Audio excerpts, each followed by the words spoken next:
Welcome to Astral Bites. This video is brought to you by our Patreon page.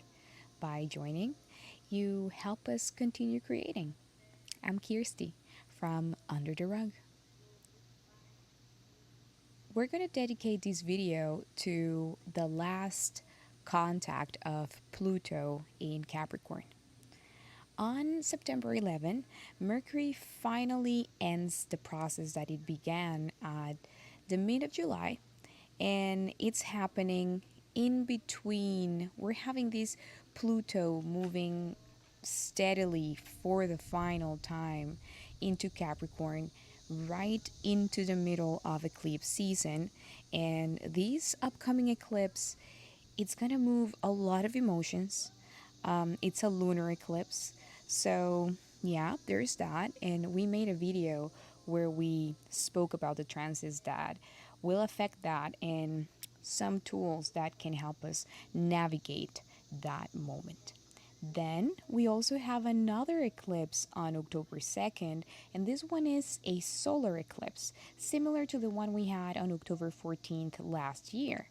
But okay, so I'm saying a lot of dates, a lot of planet names, and it might sound a little complex for those who are not so into astrology, but if we try to understand it as a story, we can break it down a bit.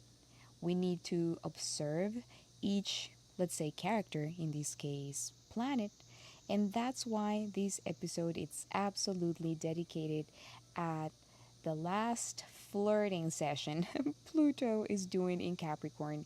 And the thing with Pluto is that it has a depth that makes a stain in this maneuver in our conscious on an individual level.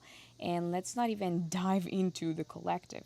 We have stuff going on in Venezuela, the elections in the United States, and the United States having a birth chart, which is a natal chart that it's quite associated with the changes we're about to step in. So this last touch, it's gonna be strong. It's the final, it's the end of this era that we have been discussing so much for the last like 3 years. It's a moment to reassess, as I've been saying, and look into those topics that were brought to the surface in the past two full moons we had in Capricorn in the mid of June, July.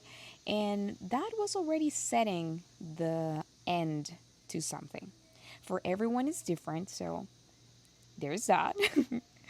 But Pluto is going to stay here until the 19th of November, when it will take a leap to begin, let's say, definitely its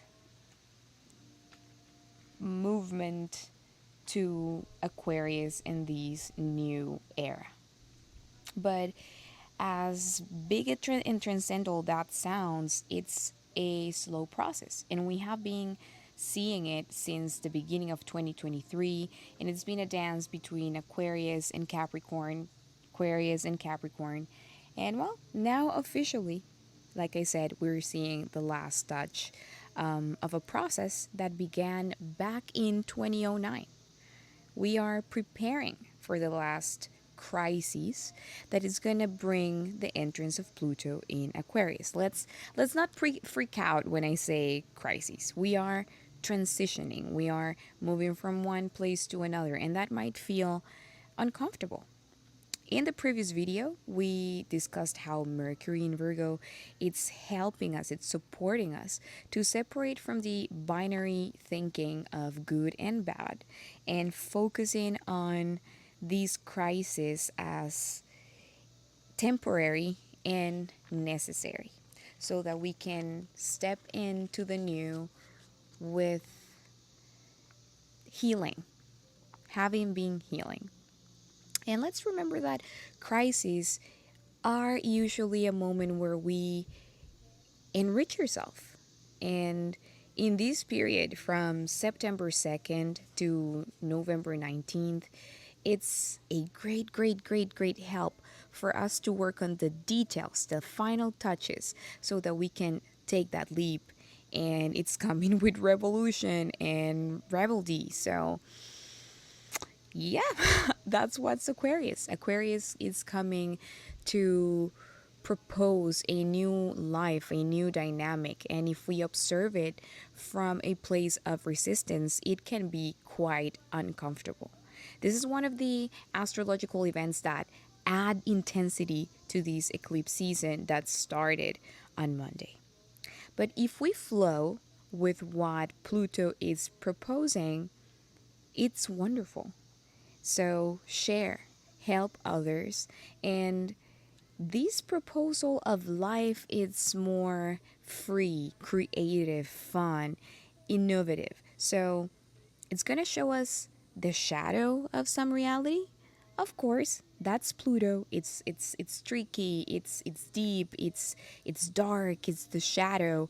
But when we learn to integrate that and see it fully, it's a lot of help. If we flow, if we prepare, and we dedicate time to observing beyond our noses and look into the depth, Pluto is helpful. And these changes are going to move into the beginning of 2025 and part of 2026. For everyone, it's going to manifest differently, but okay, if you know your birth chart, go to that Capricorn slice of the pie and take a look at those topics on which we may have had felt some discomfort, but it was definitely learning, a learning experience, and that helped us do a huge transformation in ourselves, the way we look at things, and who we are becoming. So the lesson that is left to learn will show up to give the final touches, like I said, to the breaking of those patterns. And it begins with the building of a solid and mature inner lives. That is Capricorn. Solidity, maturity, stability, safety. So, in that way, we can jump to Aquarius and live a life that it's more updated, more free, like I said, and creative. It's a very revolutionary reality. It's new. It's like nothing we've seen before. So it might provoke us to break some structures and create from a place of authenticity and lucidity, if that's even a word. It's a moment for us to understand our shadow and what we want to create and take responsibility for our circumstances. It's a moment to break and transcend patterns that have guided us through the lessons we experienced in the past few years with Pluto being in Capricorn, and will manifest, like I said, as a change in perspective about who we are, and it will lead us to questioning.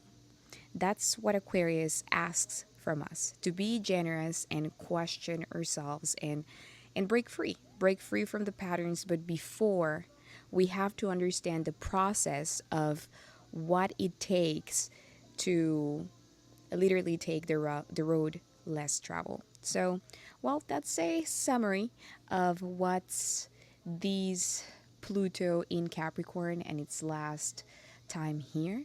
So, I hope you enjoyed and see you next time.